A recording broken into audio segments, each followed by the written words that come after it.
je suis Serge Déric, il y a 84 ans environ, entre rivière et forêt, je suis né quelque part en Côte d'Or.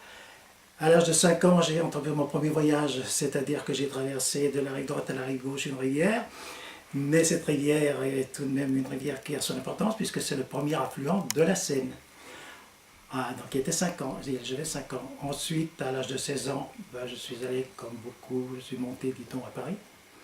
J'étais préparateur en pharmacie jusqu'à l'âge de 22 ans, où à 22 ans, j'ai réuni mes économies. J'ai pris un billet en bateau sur un navire qui était mixte, c'est-à-dire à la fois cargo et transport de passagers, en 3e classe, c'est-à-dire au-dessous de la ligne de flottaison, et je suis parti à l'aventure avec pour destination Casablanca. Alors pourquoi l'aventure? Ça paraît aujourd'hui surprenant, mais parce qu'à cette époque-là, 1952, partir comme cela sans avoir d'attache à l'arrivée, sans travail, sans attente de qui que ce soit, sans domicile et sans billet de retour, voilà, je suis arrivé donc à Casablanca dans cet état. Je suis resté à Casablanca pendant plusieurs années, où là j'ai appris le métier d'assureur maritime, ce qui est très très intéressant et très agréable. Ensuite, quelques années plus tard, à peu près dans les mêmes conditions, mais là en 2e classe, j'ai pris de nouveau un navire et je suis allé au Sénégal, où là pour survivre, Sénégal et Soudan français, le Soudan français est devenu le Mali. Et pour subvenir un petit peu à mes besoins à cette époque-là, bon, j'ai fait du porte-à-porte en vendant un peu de linge de maison. Ensuite, je suis rentré en France, et là, j'ai repris mon activité d'assureur, mais avec une spécialité, c'était l'assureur du corps de santé français, donc médecin, pharmacien, etc. Entre-temps, je me suis amusé à écrire, évidemment, et puis la retraite arrivant, j'ai repris mes écrits, je me suis amusé à essayer de remettre un petit peu en ordre. Et puis, après un silence de 40 ans, et c'est ce qui justifie ce livre qui a pour titre Voyage autour d'un rêve, après 40 ans de silence, j'ai décidé d'écrire et de raconter ce qui m'était arrivé, l'un des voyages, parmi d'autres, qui était très exceptionnel. Alors évidemment, peut-être rêve au singulier, si vous voulez, c'est parce que c'est le rêve de l'enfant que j'étais lorsque, dans le grenier de mes parents, je m'amusais à regarder un grand atlas qui était beaucoup plus grand que moi, où j'allais de désert, évidemment en montagne, en plage, etc. Et ensuite, il y a voyage au pluriel. Alors pourquoi au pluriel? Pourquoi au pluriel? Parce que j'ai raconté, je parle de voyages qui ne sont pas tous les miens, c'est-à-dire d'événements qui se sont agglutinés, si vous voulez, tout doucement autour de moi, comme si un puzzle se mettait en place et qui a fait qu'un jour, je suis arrivé à cet instant de ce voyage, l'un des derniers exceptionnels, hors du commun, déjà raconté par d'autres évidemment, puisque je suis allé à un pas de là où l'on ne revient pas, mais où normalement je n'aurais pas dû aller parce que j'avais été prévenu 2 fois dans ma vie, c'est ça qui est assez exceptionnel et que j'ai tenu un petit peu à raconter. Une jeune femme que je ne connaissais pas et qui n'avait aucune raison de m'adresser la parole et que je n'avais pas sollicité, m'a tout simplement dit qu'un jour je reprendrai un grand voyage et que je rencontrerai quelqu'un, et c'est ça qui est important, qui manipulait des choses invisibles. Cela m'a fait sourire et j'ai oublié.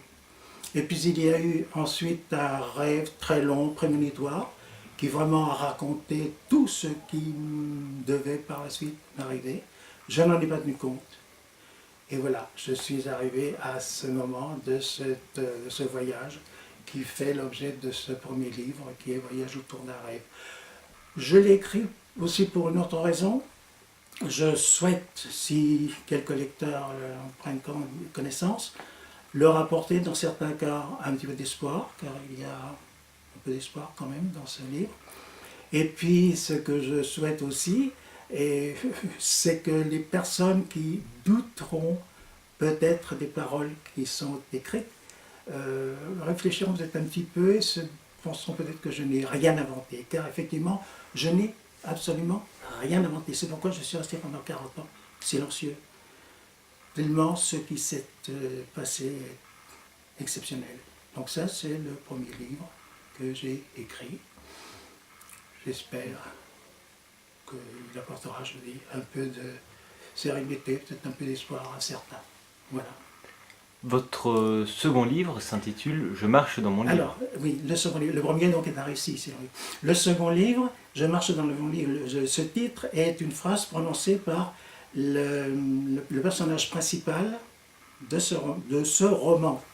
Je dis roman, je devrais presque aussi dire récit, car c'est une jeune femme, fermière de son état dans le sud du département de l'Essonne, qui elle aussi écrit beaucoup, qui parle, qui raconte, et donc souvent, je pourrais presque dire qu'elle est, je dis un peu l'auteur, un auteur en partie, parce que j'ai rapporté bien des choses que j'ai entendues, que j'ai eues.